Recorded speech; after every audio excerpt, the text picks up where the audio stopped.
예수님의 공생애가 본격적으로 시작됩니다. 처음으로 시작되는 곳이 바로 갈릴리였습니다. 물론 복음서들을 다 모아놓고 이 시간대를 다 따져보면 이 이전에 예수님의 행적이 있으시긴 하셨습니다.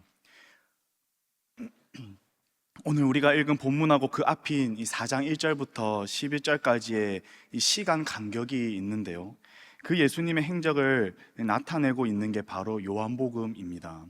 요한복음 1장 32절에 보시면 요한이 또 증언하여 이르되 내가 봄에 성령이 비둘기같이 하늘로부터 내려와서 그의 위에 머물렀더라. 예수님께서 세례를 받으시고 난 후에 이 빌립과 나다나엘을 만나 그들을 부르십니다. 그리고 나서 이 가나의 혼례에서 예수님의 첫 번째 이적을 보여주시죠. 이어서 예루살렘에 가셔서 예수님은 성전을 깨끗하게 하십니다. 그날 밤에 유대인 지도자 니고데모를 또한 만나시죠. 성령의 거듭남에 대해서 말씀을 전하신 뒤에 유대를 떠나 갈릴리로 가십니다. 동역자 여러분, 그때 누구를 만나나요? 바로 사마리아 여자를 만나게 됩니다. 영원히 목마르지 않을 수 있는 게 무엇인지 이 사마리아 여자에게 말씀을 해주시죠. 그런 다음에 요한복음 4장 43절 말씀을 보시면, 오늘 우리 성경을 한번 다 펼치시고 한번 말씀 구절을 하나하나 이렇게 찾아보면서 따라오시면 좋겠습니다. 이 요한복음 4장 43절 말씀을 보시면, 이틀이 지남에 예수께서 거기를 떠나 갈릴리로 가십니다. 이때 예수님께서 갈릴리에 오신 게 우리가 살펴본 본문과 동일한 시기예요. 예수님은 성전 청결 사건으로 인해 유명 인사가 이 사람들로부터 됩니다. 그전에는 유대인이든 이방인이든 각 사람들에게 유명 인사가 아니셨어요. 그런데 유월절에 예수님께서 예루살렘에 가셔서 이 성전을 엎으신 그 사건으로 인해 예수님은 사람들로부터 주목을 받게 되십니다. 이 사람들 머릿속에 이런 생각이 듭니다. 도대체 저 청년은 누구인가? 어떤 청년이기에 이런 행동을 할 수 있는가? 여기저기서 수군거립니다. 그렇게 많은 사람들에게 알려지고 예수님은 갈릴리 지역에 오신 겁니다. 그전에는 워밍업과 같은 시간이라고 할 수 있을까요? 이 만천하의 유명 인사가 되신 후, 그렇게 사람들에게 알려지시고 난 후, 이때부터 비로소 본격적으로 예수님의 공생애가 시작됩니다. 예수님께서는 자신이 이 땅에 오신 이유와 목적이 무엇인지 분명하게 사람들에게 드러내시는 것이죠. 그래서 오늘 본문인 이 본격적으로 공생애가 시작된다고 여러분들께 말씀드린 겁니다. 예수님의 공생의 시작이 갈릴리라면 이 끝도 어디일까요? 끝도 바로 갈릴리입니다. 사도행전 1장을 한번 보실까요? 사도행전 1장을 한번 펴보시면 사도행전 1장 11절에는 이렇게 성경은 기록하고 있습니다. 사도행전 1장 11절 말씀을 우리가 다 찾으셨으면 한번 읽어보겠습니다. 저를 보시는 게 아니라 성경을 보시는 거예요. 다 찾으신 줄 알고 한번 읽어보겠습니다. 시작. 이르되 갈릴리 사람들아 어찌하여 서서 하늘을 쳐다보느냐.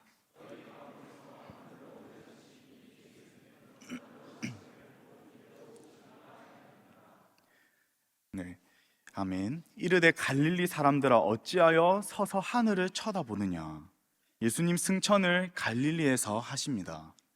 그래서 예수님의 생애의 시작과 끝이 어디예요? 갈릴리입니다. 예수님이 어디에서 혹시 태어나신 줄 아십니까? 바로 베들레헴입니다. 예수님은 베들레헴에서 태어나셨어요. 하지만 헤롯이 남자 2세 이하는 다 죽여라는 명령이 떨어집니다. 이 말씀 구절을 그래서 우리가 잘 살펴보면은 예수님께서 태어나신 곳과 예수님께서 어린 시절을 보내시면서 처음 공생애 하신 그 장소는 달라요. 그래서 예수님은 잠시 애굽으로 내려가십니다. 이 헤롯의 명령에 의하여. 이 시간이 지나 헤롯 왕이 죽었다는 소식을 듣고 다시 베들레헴으로 갔어야 했습니다. 그러나 마태복음 2장 22절 말씀을 보면 헤롯의 아들 아켈라오가 이 찾고 있다는 얘기를 듣고 베들레헴으로 가시는 게 아니라 피해서 어디로 가시냐? 갈릴리 지역인 이 나사렛으로 가게 되십니다. 믿음의 동역자 여러분, 나사렛이 있는 곳이 어디인가요? 바로 갈릴리입니다.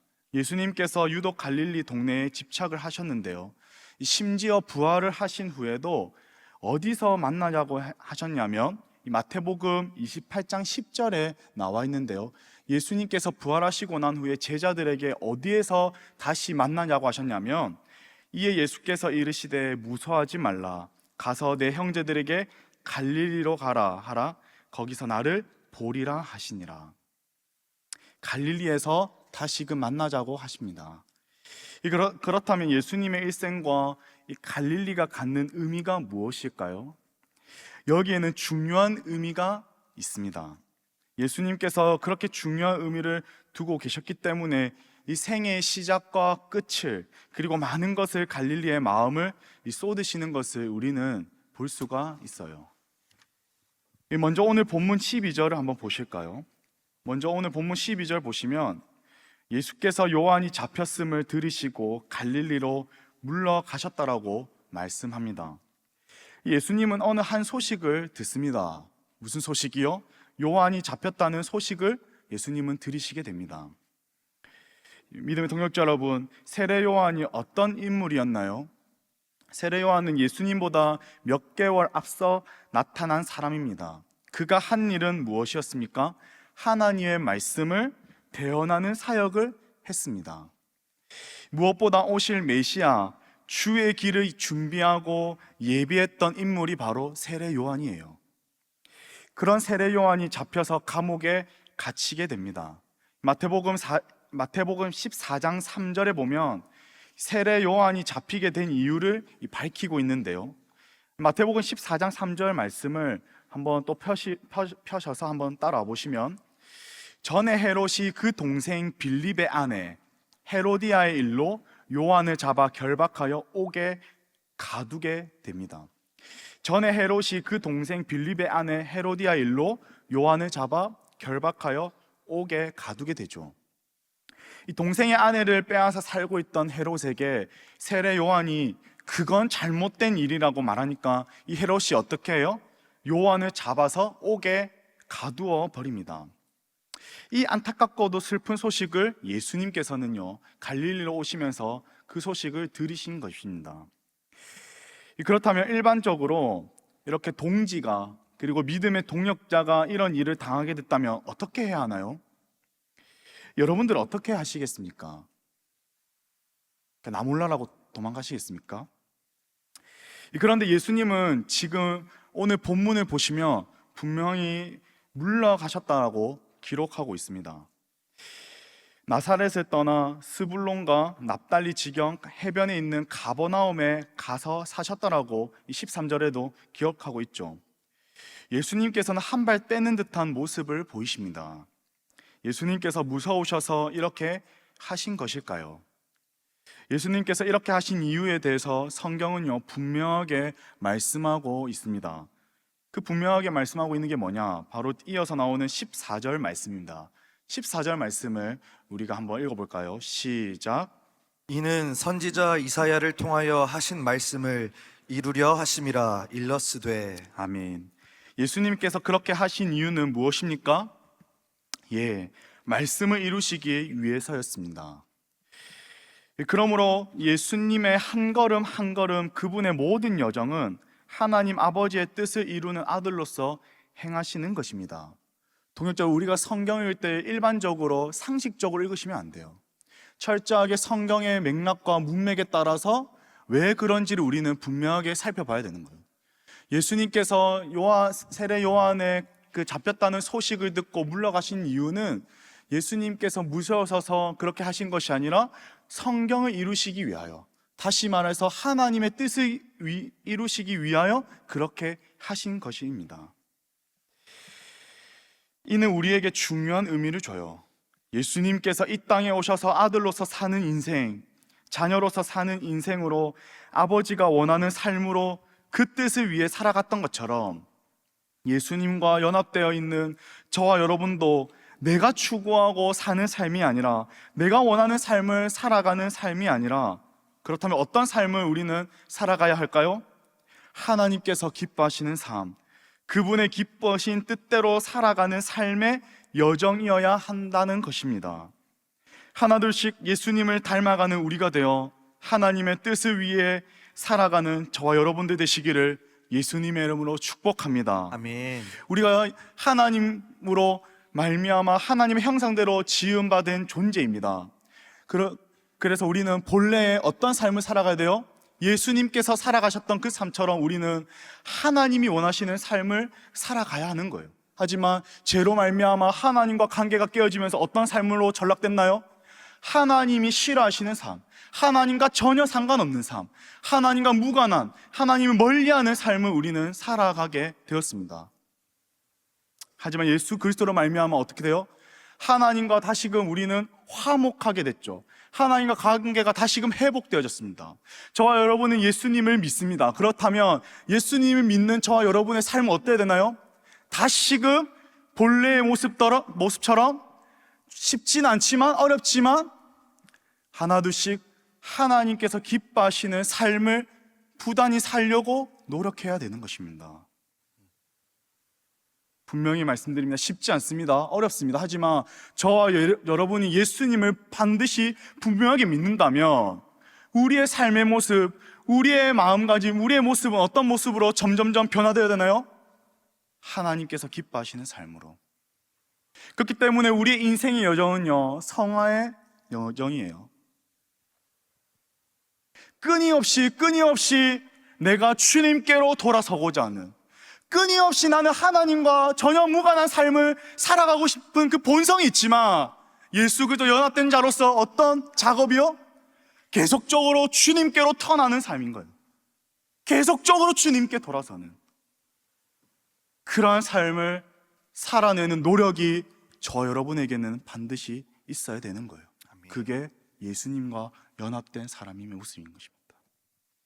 그렇게 살아가는 저와 여러분이 되시기를 다시 한번 예수님의 이름으로 축복합니다. 아멘. 자, 그렇다면 오래전에 이사야가 무슨 예언이 있었는지 우리는 살펴볼 필요가 있습니다. 이사야가 예언한 이 말씀에는요, 아주 슬픈 배경과 역사가 담겨 있어요. 이사야 9장을 한번, 이 성경책을 한번 펴보실까요?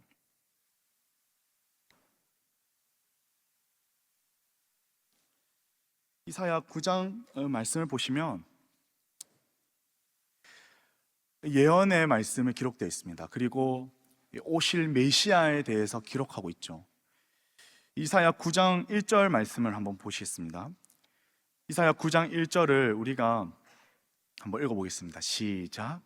전에 고통받던 자들에게는 흑암이 없으리로다. 옛적에는 여호와께서 스불론 땅과 납달리 땅이 멸시를 당하게 하셨더니 후에는 해변 길과 요단 저쪽 이방의 갈릴리를 영화롭게 하셨느니라. 아멘. 여기서 우리가 주목을 해봐야 할 것은 이사야 선지자가 갈릴리를 뭐라고 부르고 있는지입니다. 이사야 선지자가 지금 갈릴리를 뭐라고 부르고 있나요? 이방의 갈릴리라고 부르고 있습니다. 이 갈릴리 지역이 이방 땅이었나요? 동역자 여러분, 이 갈릴리 지역이 이방 땅이었나요? 그런데 이사야 선지자는 분명히 이방의 갈릴리라고 말하고 있습니다. 계속해서 2절 말씀을 한번 보실까요? 흑암에 행하던 백성이 큰 빛을 보고 사망의 그늘진 땅에 거주하던 자에게 빛이 비치도다.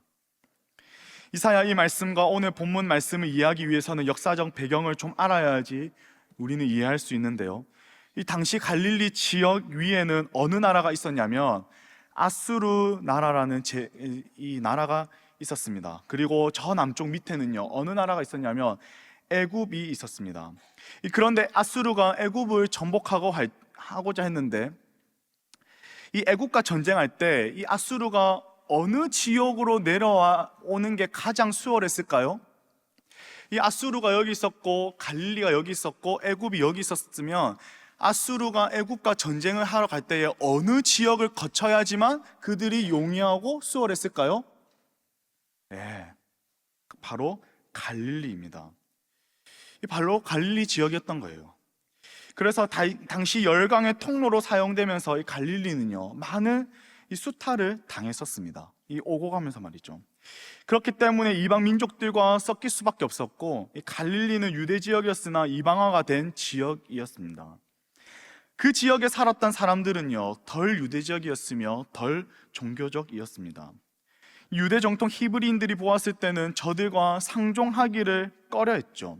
이 사마리아인들한테 대하는 거랑 비슷했습니다. 그러니까 이방의 갈릴리라고 불려지는 것은요, 이 조롱의 이 말이면서도 동시에 굉장히 아픈 역사가 담겨 있는 의미인 것입니다. 이 아프고 슬픈 역사는 이 시대뿐만 아니라 시대를요 또 거슬러 올라가면 오래전부터 그렇게 대우를 받던 때가 있었는데, 그 때가 언제이냐? 바로 솔로몬 시대입니다. 열왕기상 9장을 한번 보실까요? 성경을 많이 찾죠? 예. 여러분들 잠 깨우기 위해서입니다. 이 열왕기상 9장을 한번 보실까요? 열왕기상 9장 10절과 11절 말씀을 보면 이렇게 말씀합니다. 열왕기상 9장 10절과 11절 말씀입니다. 제가 한번 읽어드릴게요. 솔로몬이 두 집, 곧 여호와의 성전과 왕궁을 20년 만에 건축하기를 마치고 갈릴리 땅의 성읍 20곳을 히람에게 주었으니, 이는 두로왕 히람이 솔로몬에게 그 온갖 소원대로 백향목과 잣나무와 금을 제공하였음이라. 솔로몬이 여호와의 성전과 왕궁을 20년 만에 건축을 합니다. 이 성전과 왕궁을 건축할 때 많은 인력도 필요하지만 뭐도 필요했겠어요? 많은 재정도 필요했습니다. 그 재정을 이방 나라였던 두로왕 히람이 도와줬던 거죠. 솔로몬은 건축에 필요한 물자와 인력을 제공한 두로왕 히람에게 무엇을 줬습니까? 갈릴리 지역을 양도했습니다. 믿음의 동역자 여러분, 한번 생각해 보십시오. 옥토와 같은 땅, 정말 비옥한 땅, 좋은 땅이었으면 다른 이방 나라에게 양도해 줬을까요? 양도해 주지 않았겠죠. 왜요? 비옥한 땅이고 굉장히 좋은 땅이니까요. 본인이 갖고 싶은 마음이 있지 않겠습니까? 주지 않아요. 그런데 솔로몬이 히람 왕에게 갈릴리 지역을 주었다는 것은 무슨 얘기일까요? 그 땅은 버려진 땅으로 이 솔로몬이 생각했다는 거예요. 별 볼 일 없는, 가치가 없는 땅으로 이 솔로몬은 생각했다는 것이죠. 이는 히람 왕도 똑같이 생각했어요. 열왕기상 9장 10절과 11절 말씀 우리가 살펴봤죠? 그 이어서 나오는 12절과 13절 말씀 한번 보십시오. 12절과 13절 말씀에는 이렇게 기록되어 있습니다. 한번 읽어보실까요? 시작. 히람이 두루에게 와서 솔로몬이 자기에게 준 성읍들을 보고 눈에 들지 아니하여 이르기를, 내 형제여, 내게 준 이 성읍들이 이러한가 하고 이름하여 가불 땅이라 하였더니 그 이름이 오늘까지 있느니라. 아멘. 여기서 가불이라는 의미는요, 황폐하다, 메마르다 라는 의미입니다. 그러니까 누가 보더라도 이 버려진 땅으로 생각한 것이죠. 그런데 말입니다, 솔로몬이 히람에게 갈릴리 지역을 준 게 과연 보통 일이었을까요? 아니, 불필요하고 쓸모가 없는 그 땅을 줬는데 무슨 문제가 있어라고 생각할지도 모르겠어요. 왜요? 불필요한 땅으로 여겼으니까요. 그러나 과연 그럴까요? 믿음의 동역자 여러분, 다시금 여러분들께 질문하겠습니다. 이 솔로몬이 준 땅은 무슨 땅입니까? 갈릴리 지역, 이 땅은 무슨 땅이에요? 바로 하나님께서 주신 약속의 땅이에요. 하나님께서 약속으로 주신 땅, 언약의 땅인 이 갈릴리 지역에 이방 나라의 손에 넘어간 것입니다. 그때부터 이방 나라에게 많은 약탈과 문화와 가치관 등 혼합이 되고 섞이게 된 것입니다. 그런데 예수님은 그러한 곳 황폐한 땅 갈릴리에서 사역의 시작과 끝을 행하시죠. 영광의 서막을 이 갈릴리 지역에서 하신 것입니다. 그래서 오늘 본문으로 다시금 돌아와서요, 16절에 흑암에 앉은 백성이 큰 빛을 보았고 사망의 땅과 그늘에 앉은 자들에게 빛이 비치었도다 하였느니라. 아멘. 빛도 없이 어둠 속에 살아가던 그들에게, 고통과 절망 속에 살아가던 갈릴리 지역 사람들이 큰 빛을 보게 된다는 거예요. 아멘. 그 빛이 뭐예요? 바로 예수 그리스도의 빛입니다. 아멘. 바로 예수 그리스도를 그들이 보게 된 것입니다. 하나님의 역사는요, 작고 연약해 보이는 것부터 시작됩니다. 하나님의 역사는요, 작고 연약해 보이는 것부터 시작돼요. 갈릴리 지역은 역동성을 가질 수 없는 생산적이지 못하는 곳입니다. 단지 하루하루 먹고 살기에 급급한 곳, 다시 말해 세상의 눈으로 보았을 때 가치가 없었던 곳이 바로 갈릴리 지역이다, 이 말입니다. 소외받고 가치를 존중받지 못하는 그곳에서 큰 빛이 임하고 거기서부터 공생의 영광의 서막이 시작된다는 거예요. 아멘. 우리 한국교회가, 그리고 우리가 조심하고 잘 생각해 봐야 할 게 있습니다. 우리 공동체가 조심하고 잘 생각해 봐야 될 게 있어요. 그게 뭐냐? 기독교가 조금 위험한 분위기가 있는 게 있는데, 그게 뭐냐? 사회 엘리트들을 만들자는 거예요.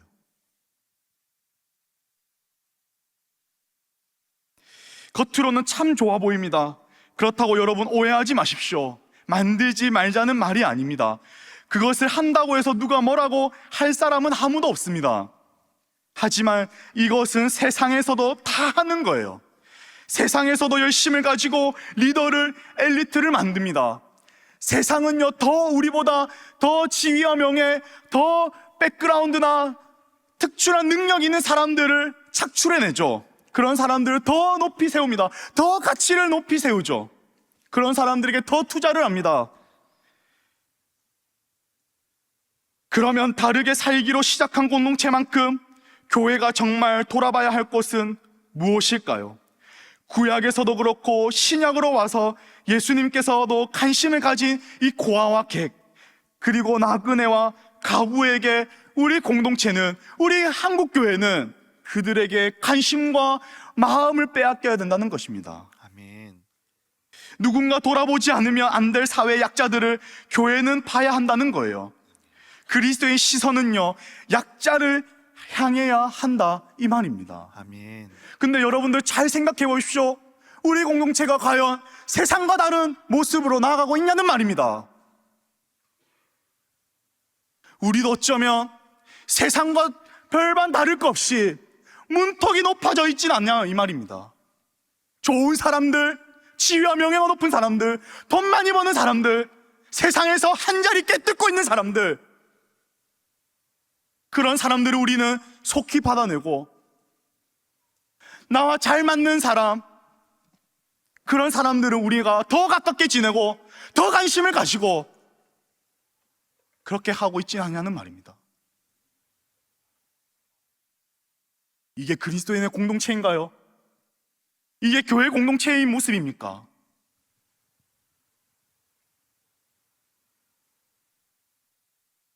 그리스도인의 시선은요, 약자에게 향해야 합니다. 그게 세상 공동체와 다른 공동체예요. 불편하시죠? 마음 불편하신 거 다 압니다. 듣기 싫은 것도 알아요. 왜요? 힘드니까요. 저도 이렇게 말하는 게 힘듭니다. 하지만요, 예수님께서는요, 사회의 강자보다 약자에게 시선이 늘 쏠리셨거든요. 다시금 말씀드립니다.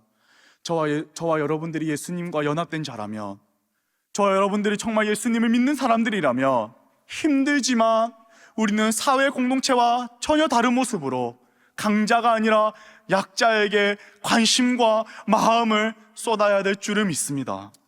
그렇게 살아가고자 부단히 노력하는 저와 여러분이 되시기를 예수님의 이름으로 축복합니다. 아멘. 그렇기 때문에 저와 여러분들이 속해 있는 우리의 공동체는요, 어느 누구와 오더라도 적응할 수 있는, 어느 누구라도 소속감을 누릴 수 있는 문턱이 낮은 공동체가 되어야 되는 거예요.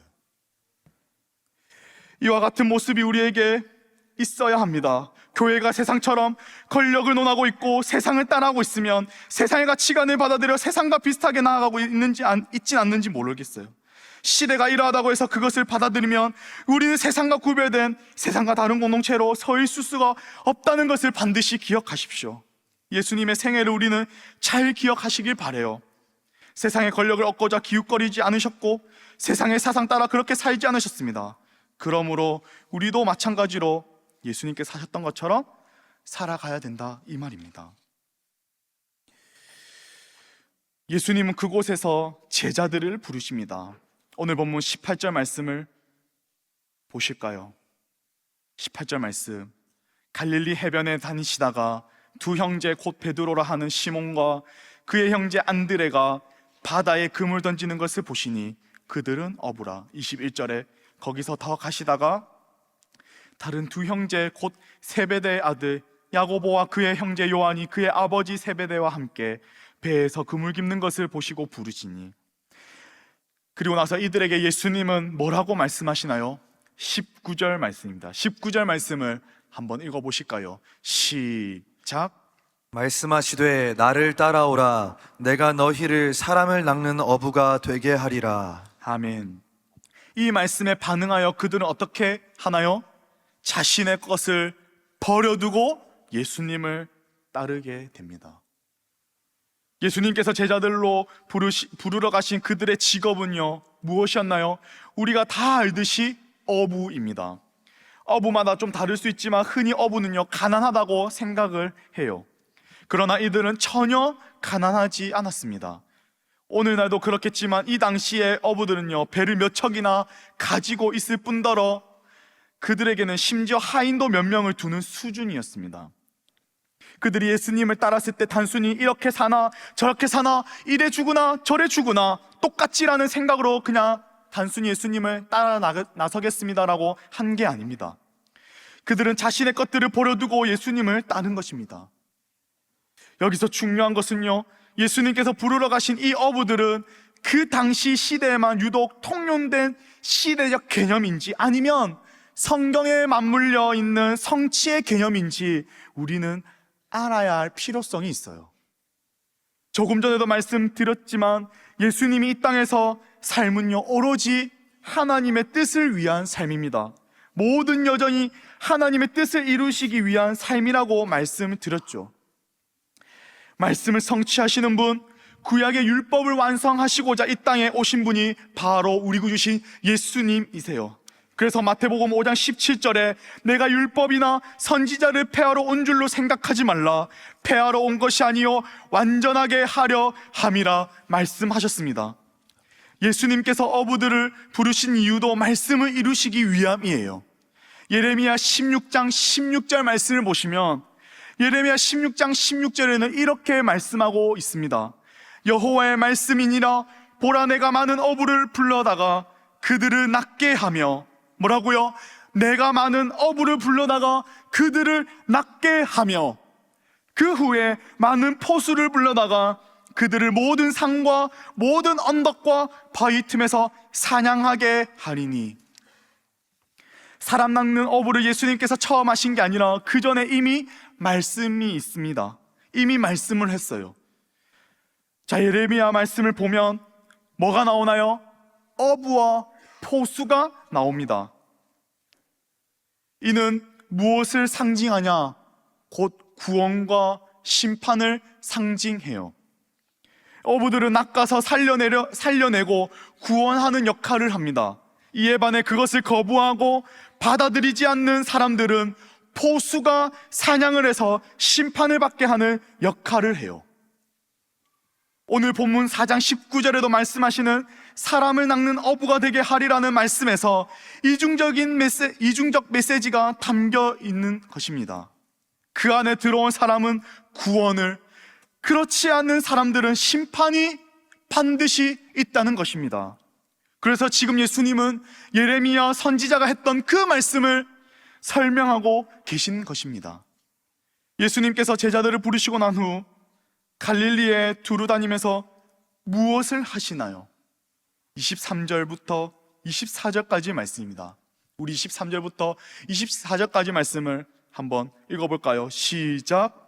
예수께서 온 갈릴리에 두루 다니사 그들의 회당에서 가르치시며 천국 복음을 전파하시며 백성 중에 모든 병과 모든 약한 것을 고치시니 그의 소문이 온 수리아에 퍼진지라. 사람들이 모든 앓는 자 곧 각종 병에 걸려서 고통당하는 자, 귀신 들린 자, 간질하는 자, 중풍병자들을 데려오니 그들을 고치시더라. 아멘. 방금 읽은 본문에서 열거되고 있는 내용은요, 건지는 역사이고 회복시키는 역사이며 살아나는 역사입니다. 예수님의 주된 사역은 이것입니다.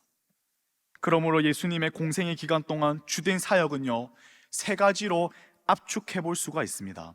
그게 4장 23절에 나타내고 있죠. 드러내고 있어요.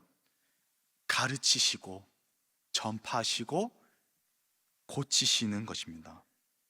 이를 다시 정리하면요, 건지시고 회복시키시고 살려내시는 게 예수님의 주된 사역인 것입니다. 동역자 여러분, 복음입니다. 이게 복음이에요. 저와 여러분들의 생애 가운데 예수님께서는 이와 같은 사역을 펼쳐나가신다는 것입니다. 이 복음을 들고 우리 구주신 예수님께서 이 땅에 오셨고 우리에게 오셨습니다. 믿으십니까? 아멘. 수많은 사람들이, 그리고 심지어 제자라고 부르심을 받은 그들도 예수님의 사역을 이해하지 못한 채 단지 힘과 권력으로, 그리고 심판의 개념으로 생각하고 있었지만, 예수님은 반대로 그것을 이해 못한 제자들을 이 구원과 회복의 도구로 이 사용을 하고 계신 것입니다.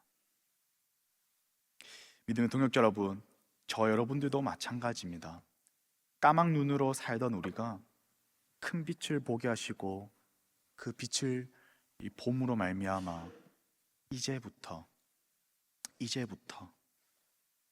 저와 여러분은 조금씩 바뀌게 되었습니다. 그 복음 앞에서 내가 깨지고 그 복음 앞에서 내가 다듬어져 가는 게 바로 저와 여러분이죠. 때론 신앙생활을 하면서 이해가 안 될 때가 있고요, 납득이 되지 않을 때가 참 많습니다. 우리가 살아가다 보면은요. 하지만 그 순간 또한 주님께서 우리를 구원과 회복의 도구로 사용하고 계신다는 것을 기억하는 저와 여러분이 되기를 축복합니다. 아멘. 공생애를 시작하시면서 영광의 서막이 들어선 것처럼 우리의 인생에도 예수 그리스도께서 친히 자신을 내어드림으로 그 영광의 서막을 들어서게 해주셨어요. 그것으로 끝난 것이 아닌 이 제자들을 부르셨던 것처럼 저와 여러분에게도 부르셔서 이 사명 주셨음을 기억하며 이번 한 주도 주님을 더 사랑하고 주님께서 원하시는 삶이 무엇인가, 주어진 내 삶의 자리에서 내 상황에서 무엇을 하며 살아가기를 바라실까, 그것을 고민하면서 그분의 기쁘신 뜻대로 살아가는 저와 여러분이 되시기를 예수님의 이름으로 축복합니다.